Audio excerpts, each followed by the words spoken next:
I recently ordered a 15-inch mid-2012 MacBook Pro, and you guys should know how I stated 4 months ago that early 2015 MacBook Pro 13-inch, I had it for a few months, and it was an okay MacBook.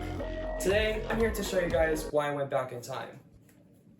After being on the 2015 MacBook Pro for a few months, it was an okay MacBook in terms of having a Retina display and a faster SSD.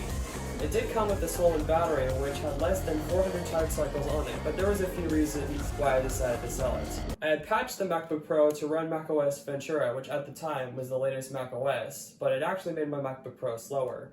And the CPU would often get hot when the fan was running fast. Closer to September, I wanted to get my hands on a quad-core MacBook Pro, which would have two fans. So on September 11th, I officially shipped my MacBook to an eBay buyer in Florida, and that was successful, even though I only got like 60% of my money back. I listed it with a higher price because I installed a new battery, and then I was happy to get some of my money back from that. Once I received the money, I started looking at MacBook Pros on the night of September 28th, and I originally was going to go for a 15-inch 2015 MacBook Pro, but that was out of my budget at the moment. But then, I stumbled upon a 15-inch mid-2012 MacBook Pro. It was only listed for $154, so just like that, very early Friday morning, just after midnight, I placed it. It arrived on Thursday, about 5 hours after my latest horse riding lesson. We were too close to... Which was on Blake. Okay, it's sorta in good condition. It'll need a little bit of work. The MacBook was in a better condition than I expected. I had set the SSD and RAM up, but I was done because I didn't have the EFI program specifically for the MacBook Pro 9.1, so it never posted.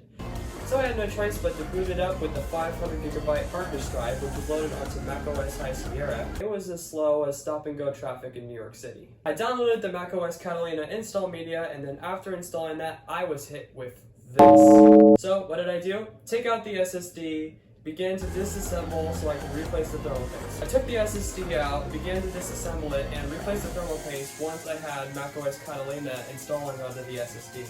After adding a decent amount of Thermal Grizzly Chrono thermal paste, I put it back together and I could set up macOS Catalina off of my mom's 13-inch MacBook Pro. Once I had the SSD running macOS Catalina, I shut it down, plugged it back into the 15-inch, and sure enough, it booted.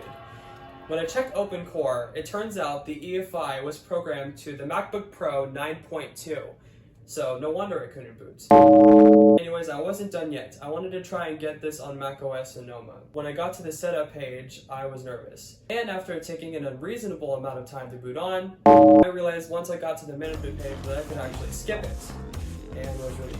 Once everything loaded, I began personalizing, and after some gameplay on Roblox, I can say that this computer definitely does the job. This MacBook Pro can chill on idle as well as gaming.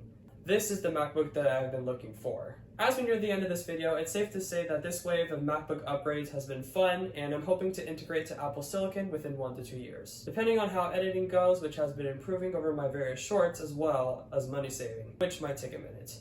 Thanks for watching, stay tuned for more. Be sure to comment, like, and subscribe, and bye!